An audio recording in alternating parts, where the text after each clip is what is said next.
আসসালামু আলাইকুম রহমতুল্লাহি ওবরকাতুহু। সম্মানিত দর্শক, বাংলাদেশের যে সাম্প্রতিক রাজনীতি, এই রাজনীতির পেছনে আমেরিকার পক্ষ থেকে গত একটি বছর ধরে যিনি কলকাঠি নেড়েছেন, মার্কিন পররাষ্ট্র দপ্তরের দক্ষিণ পূর্ব এশিয়া বিষয়ক সহকারী পররাষ্ট্রমন্ত্রী মিস্টার ডোনাল্ড লু। তো এই ভদ্রলোক অতি সম্প্রতি বাংলাদেশ সফর করে গেলেন। সার্বিক বিবেচনায় তার এই সফরটি একেবারেই ব্যর্থ, এটার পক্ষে বলার মতো কিছুই নেই। তিনি বাংলাদেশে এসেছেন বিশ্বের সবচেয়ে ক্ষমতাধর একটি রাষ্ট্রের পক্ষ থেকে, অথচ আওয়ামী লীগের সাধারণ সম্পাদক তিনি বলছেন যে আমরা তো তাকে দাওয়াত করে নিইনি, দাওয়াত দেইনি, তিনি এসেছেন তার মতো করে। আমরা সহজ সরল বাংলায় যেগুলোকে বলি বেহায়া। এখন আপনি চিন্তা করুন যে আপনি কারো বাড়িতে যাচ্ছেন আর গৃহকর্তা বলছে যে আমি তো তাকে দাওয়াত করিনি, এবং গৃহের প্রধান ব্যক্তি তাকে অভ্যর্থনা জানালেও না, প্রধানমন্ত্রী তাকে অভ্যর্থনা জানালেন না। তদ্রূপ আপনি কোনো বাড়িতে গেলেন, সেই বাড়ির প্রধান ব্যক্তি আপনাকে অভ্যর্থনা জানালেন না। বাড়ির যিনি দ্বিতীয় গুরুত্বপূর্ণ ব্যক্তি তিনি বললেন যে কে কে এসেছে, তো তাকে তো আমরা দাওয়াত করিনি, কেন এসেছে। এরপর আপনি বাড়ির অন্যান্য যে সকল লোকজন আছেন, কেউ আপনার প্রতি দয়া করলো, করুণা করলো, আপনার সাথে একটু দেখা সাক্ষাৎ করলো, তাদের সঙ্গে আপনি একটু কথাবার্তা বললেন, এরপরে আপনি চলে গেলেন। আচ্ছা বলেন তো, বাংলা ভাষায় বাংলা সাহিত্যে আপনাকে কি বলবে লোকজন? খুব সফল? বা আপনাকে যদি কেউ সফল বললে তাদেরকে আপনি খুব বুদ্ধিমান বলবেন না বোকা বলবেন? তো ডোনাল্ড লু বাংলাদেশে এসেছেন, এটি আপনাকে বুঝতে হবে গণভবন এবং বঙ্গভবন তাকে নিয়ে কতটা উচ্ছ্বাস প্রকাশ করেছে।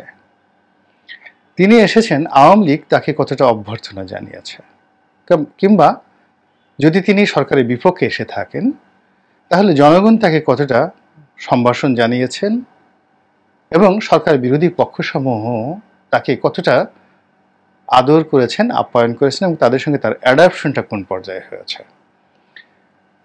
প্রকৃত অবস্থা যদি আপনি বিশ্লেষণ করেন তাহলে দেখবেন যে তিনি আসলে কোনো পক্ষের নিকটই প্রিয় ছিলেন না, অপ্রান্তেও ছিলেন। এবং তিনি জনাব সালমান এফ রহমান সাহেবের বাসায় নৈশভোজ করেছেন, বাট তাকে খাইয়ে পরিয়ে আপ্যায়ন করে জনাব সালমান এফ রহমান সাহেব যে খুব খুশি, এটি তার চেহারা সুরত দেখে কথাবার্তা শুনে মনে হয়নি, বরং অনেকটা বিব্রত। একটা লোক এসছে বাড়িতে কিন্তু তাকে খাওয়াতে হচ্ছে, but I am not agree. তো এইরকম অনেক কিছু ঘটনা ঘটেছে। আর অন্যদিকে ডোনাল্ড লু হাসার চেষ্টা করেছেন, আন্তরিকতা দেখার চেষ্টা করেছেন, এটি অতি অভিনয়। এগুলোকে একটা একেবারে বেহায়াপনার সর্বোচ্চ পর্যায়ে আপনি এটাকে ধরে নিতে পারেন। এই গেল বাংলাদেশ ভিজিট। দ্বিতীয় ঘটনা হলো যে আমেরিকান সরকার যেটা চেয়েছিল যে এখানে একটা অংশগ্রহণমূলক নির্বাচন হোক, এখানে একটি যাকে বলা হয় তাৎপর্যপূর্ণ নির্বাচন হোক, ফ্রি অ্যান্ড ফেয়ার যেটিকে বলা হয়, এবং আমেরিকা যে সকল শব্দ ব্যবহার করে, গণতন্ত্র, মানবাধিকার ইত্যাদি ক্ষুণ্ণ হবে না সেই নির্বাচনে। তো সেই নির্বাচনটা হয়নি, এবং এই নির্বাচন অনুষ্ঠানের দায়িত্বে মূলত মিস্টার ডোনাল্ড লুয়ের নেতৃত্বে প্রায় 20 থেকে 25 জন সরাসরি ঊর্ধ্বতন কর্মকর্তা মার্কিন সরকারের নিয়োজিত ছিলেন, এবং কয়েকশো, সে এফবিআই বলেন, সিআইএ বলেন, এজেন্ট বাংলাদেশ, দিল্লি, কলকাতা এবং ওয়াশিংটনে একেবারে ফুল টাইম তারা পুরো 2022 সনে এবং 23 সন দুটো বছর ধরে কাজ করেছেন, এবং কোটি কোটি টাকা এদেশের অনেক দালালদের পিছনে খরচ করেছেন, অনেক তাবেদারদের পিছনে খরচ করেছেন, অনেক মিডিয়ার পিছনে খরচ করেছেন। এই তাদেরই কর্মকাণ্ড, এবং পুরোটাই কিন্তু ব্যর্থ হয়েছে। এর ফলে কি হলো, আমেরিকা সরকারের যারা ঊর্ধ্বতন কর্তৃপক্ষ তাদের কাছে মিস্টার ডোনাল্ড লুয়ের এই যে টিমটি, এই টিমটি এখন রীতিমতো বিরক্তিকর এবং পরাজিত এবং প্রত্যাখ্যাত, এবং ব্যর্থতার যে গ্লানি এই টিমকে বহন করতে হচ্ছে। ফলে আমেরিকা সম্ভবত এই ভদ্রলোককে আর এই পদে রাখবেন না, এমনকি তার চাকরি চলে যেতে পারে। এখন এই কথাটা হয়তো অনেকে খুব রাগ হবেন। আমি আজ থেকে ঠিক 4-5 মাস আগে মিস্টার পিটার ডি হাসকে নিয়ে বলেছিলাম যে মিস্টার পিটার ডি হাসকে বাংলাদেশ থেকে প্রত্যাহার করে নেওয়া হবে এবং তিনিও চাকরি হারাবেন, বাংলাদেশের রাষ্ট্রগৃহ হারাবেন। এবং দেখুন, তার মেয়াদ পূর্ণ হওয়ার অনেক আগে কিন্তু তাকে এখান থেকে প্রত্যাহার করে নেওয়া হচ্ছে। ডোনাল্ড লুয়ের একই অবস্থা। তিনি এখানে কেবলমাত্র রাজনীতিতে মার্কিন সরকারের জন্য জটিলতা তৈরি করেছেন তা নয়, তিনি আওয়ামী লীগের সঙ্গে আমেরিকার জটিলতা তৈরি করেছেন, বিএনপি এবং জামাতের সঙ্গে আমেরিকার জটিলতা তৈরি করেছেন এবং বাংলাদেশের জনগণ আমেরিকা সম্পর্কে যে একটা ভালো ধারণা পোষণ করতে শুরু করেছিল, অর্থাৎ গত সেই 50 বছরের মধ্যে স্বাধীনতার পরে এই গত 2 বছর ধরে মূলত আমেরিকার সম্পর্কে একটি ইতিবাচক আলোচনা সাধারণ মানুষের মধ্যে আসছিল। আমেরিকা ভালো, তারা ত্রাতা, গণতন্ত্রের জন্য কাজ করে ইত্যাদি নানা রকম, এবং বাংলাদেশের বন্ধু। এমনকি চীনের বিরুদ্ধে গিয়ে আমেরিকার পক্ষে যাওয়া উচিত, আমেরিকা যা চায় দিয়ে দেওয়া উচিত, আমাদের এখন ভারত খেদাওয়ের জন্য, চীনকে দূরে রাখার জন্য আমেরিকার বিকল্প নেই, আমেরিকান ডেমোক্রেসির বিকল্প নেই, এই সকল কথাবার্তা পথে ঘাটে মাঠে 2022 এবং 2023 সনে ভীষণ রকম জনপ্রিয়তা পেয়েছিল। ফলে মিস্টার ডোনাল্ড লু এবং মিস্টার পিটার ডি হাস জনপ্রিয়তার একেবারে তুঙ্গে পৌঁছে গিয়েছিলেন। এমনকি সারা দুনিয়া মিস্টার বাইডেনকে নিয়ে বাজে কথা বললেও বাংলাদেশের লোক কিন্তু তার পক্ষে কথা বলেছে। এমনকি অনেক অ্যাট্রোসিটি, যেটাকে আমরা নিষ্ঠুরতা বলি, তারা দেখাচ্ছে এবং দেখিয়েছে মধ্যপ্রাচ্যে। কিন্তু এই যে আমেরিকার প্রীতির কারণে বাংলাদেশের অনেক মানুষ আমেরিকার এই জায়গাটিতে সমালোচনা করেনি, অর্থাৎ তাদের যে ইসরায়েল নীতি, তাদের যে ফিলিস্তিনের উপর তাদের যে নির্মমতা, এই বিষয়টা অনেক রাজনৈতিক দল, অনেক ব্যক্তি কিন্তু নীরবে অ্যাভয়েড করেছে।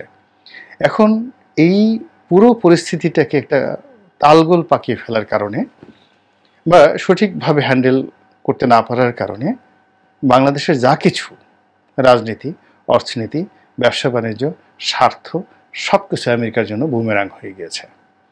আমেরিকার যে ঈগল, প্রচণ্ড ক্ষমতাধর ঈগল পাখি, সেটিকে এখন বাংলাদেশের যারা কর্তা ব্যক্তি তারা তেলাপোকাও মনে করছে না, মাছিও মনে করছে না, মশাও মনে করছে না। এরকম একটা অবস্থার সৃষ্টি হয়ে গেছে। আমেরিকা কি করবে না করবে সেটা পরের ব্যাপার। প্রথম থিং হলো, আপনি যখন একটা হাতিকে মনে করবেন যে এই হাতিতে একটি মাছি, এটা হাতির জন্য একটা আত্মহত্যার মতো ঘটনা, সেই ঘটনাটা কিন্তু এখন আমেরিকার জন্য বাংলাদেশে ঘটে গেছে এবং এই ডোনাল্ড লু এবং তার সহকারীদের জন্য। 2 হলো ভারতের সঙ্গে আমেরিকার যে সম্পর্ক, এটাও এই ডোনাল্ড লু অ্যান্ড গং এদের কারণে নষ্ট হয়ে গিয়েছে। এখন আমেরিকা এমন একটা অবস্থায় তারা সর্বশেষে ভারতের কথা মেনে নিতে বাধ্য হয়েছে, কিন্তু ঘটনাটা এরকম হওয়ার কথা ছিল না। তাদের মধ্যে যে ধরনের বন্ধুত্ব, তাতে তারা আগেই ভারতের কথা মেনে নেবে 2014 মতো বা 2018 মতো।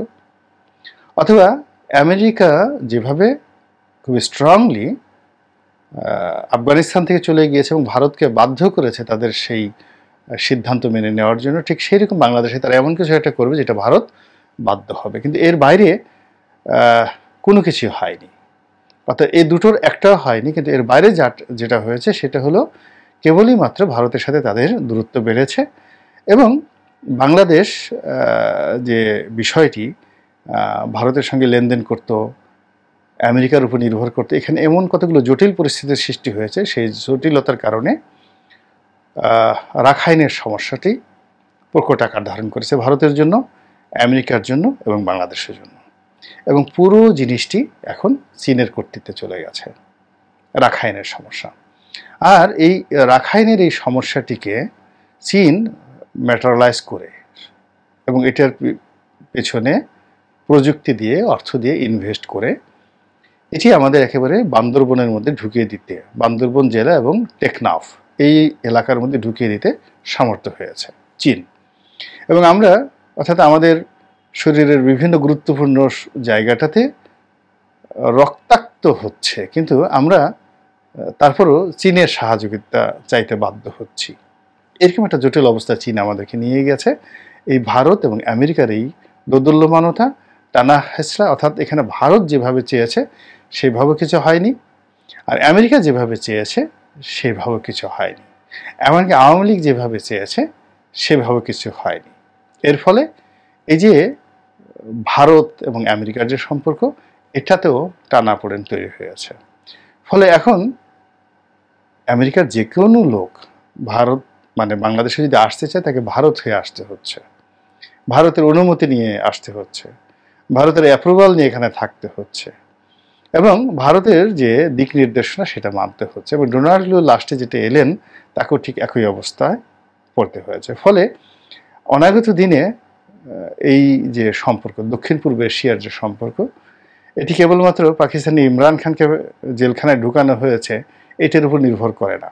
এবং ইমরান খানের সেখানেও মিস্টার ডোনাল্ড লু কিন্তু এখন ব্যর্থ হয়েছেন। এর কারণ হলো ইমরান খানের যে জনপ্রিয়তা, সেই জনপ্রিয়তার কারণে তাকে এখন তার সঙ্গে পাকিস্তান মিলিটারি সমঝোতা করতে বাধ্য হচ্ছে এবং সেখানে আমেরিকার যে পাপেট সরকার, সেই পাপেট সরকার এখন প্রচণ্ড চাপের মধ্যে রয়েছে।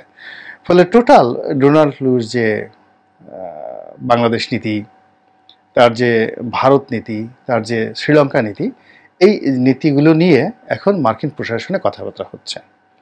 বাংলাদেশে যারা এই বিষয়গুলো নিয়ে আমেরিকার পক্ষে কথা বলেন তাদের বক্তব্য হলো ডোনাল্ড লু এবং মিস্টার পিটার ডি হাস এখানে তো আসলে কিছুই করেনি। তারা কেবলমাত্র সরকারের যে মার্কিন সরকারের যে নীতিগুলো রয়েছে, পলিসিগুলো রয়েছে, নীতিমালাগুলো রয়েছে, এগুলো বাস্তবায়ন করেছেন। ঘটনা কিন্তু তা নয়। তারা এই ডেস্কের দায়িত্বপ্রাপ্ত, তারা এই জিনিসগুলোর জন্য যত পরিকল্পনা আছে তারা নিজেরা প্রণয়ন করেন। আর এগুলো প্রণয়ন করার জন্য তারা সরকারি সহযোগিতা নেন, অর্থাৎ সিআইএ, এফবিআই এবং বাংলাদেশে তাদের অসংখ্য এজেন্ট রয়েছে, দালাল রয়েছে, কর্তৃপক্ষ রয়েছে। তাদের সাথে তাদের যে সম্পর্ক তার ভিত্তিতে তারা একটা প্রস্তাবনা তৈরি করে। এটি তৈরি করে এটা তারা তাদের যে যথাযথ ঊর্ধ্বতন কর্তৃপক্ষ তাদের কাছ থেকে অ্যাপ্রুভ করিয়ে নেয়, কখনো স্টেট ডিপার্টমেন্ট থেকে, কখনো জাস্টিস ডিপার্টমেন্ট থেকে, কিংবা কখনো সিনেট কমিটি থেকে, কখনো কংগ্রেস থেকে। তো এই বিষয়গুলো যারা আমেরিকাতে আছেন তারা খুব ভালো করে জানেন। অর্থাৎ এই যে র্যাবের উপর যে স্যাংশন, এটা ফরমেশন থেকে শুরু করে যা কিছু পুরোটাই কিন্তু এই আমাদের বাংলাদেশের রাষ্ট্রদূত বা এখানকার যে রাষ্ট্রদূতের অফিস রয়েছে এরা এটাকে প্রমোট করেছে, তথ্যপত্র সংগ্রহ করেছে। এরপর আস্তে আস্তে এটা ডোনাল্ড ট্রাম্পের অফিসে গিয়েছে, আস্তে আস্তে এটা উপরে গিয়েছে, এরপর জাস্টিস ডিপার্টমেন্টে গিয়েছে এবং ওখান থেকে নিষেধাজ্ঞাটা জারি হয়েছে। আবার এটা যখন ডিউ প্রসেসে জাস্টিস ডিপার্টমেন্ট এটা তুলে নেবে, এটাও কিন্তু শুরু হবে কিন্তু সেই দূতাবাস থেকে। ফলে তাদেরকে যারা খুব একেবারে দায়মুক্তি দিতে চাচ্ছেন তাও যেমন সঠিক নয়, আবার তাদেরকে যারা খুব মাথায় করে নিতে চাচ্ছেন তাও সঠিক না। এখানে বুঝতে হবে যে এখানে পুরো একটা টিম কাজ করে, এই টিমটি এখন শাস্তির কবলে পড়েছে। এবং আফগানিস্তানও একই অবস্থা। আফগানিস্তানে যারা দায়িত্বরত ছিলেন তারা কিন্তু সবাই শাস্তির অধীনে। এখন কেউ পদচ্যুত হয়েছেন, কেউ শাস্তিপ্রাপ্ত হয়েছেন, আরও অনেক কিছু। একইভাবে ইয়ামেনে যারা দায়িত্বপ্রাপ্ত ছিলেন তারাও কিন্তু, সিরিয়ার যারা দায়িত্বপ্রাপ্ত ছিলেন, আইএসের যারা ছিলেন তারা সবাই কিন্তু মারাত্মকভাবে শাস্তিপ্রাপ্ত হয়েছেন। ফলে এই মার্কিন প্রশাসনের যে শাস্তি দেওয়ার বিষয়টি আমরা হয়তো অনেকে ওইভাবে চিন্তা করিনি।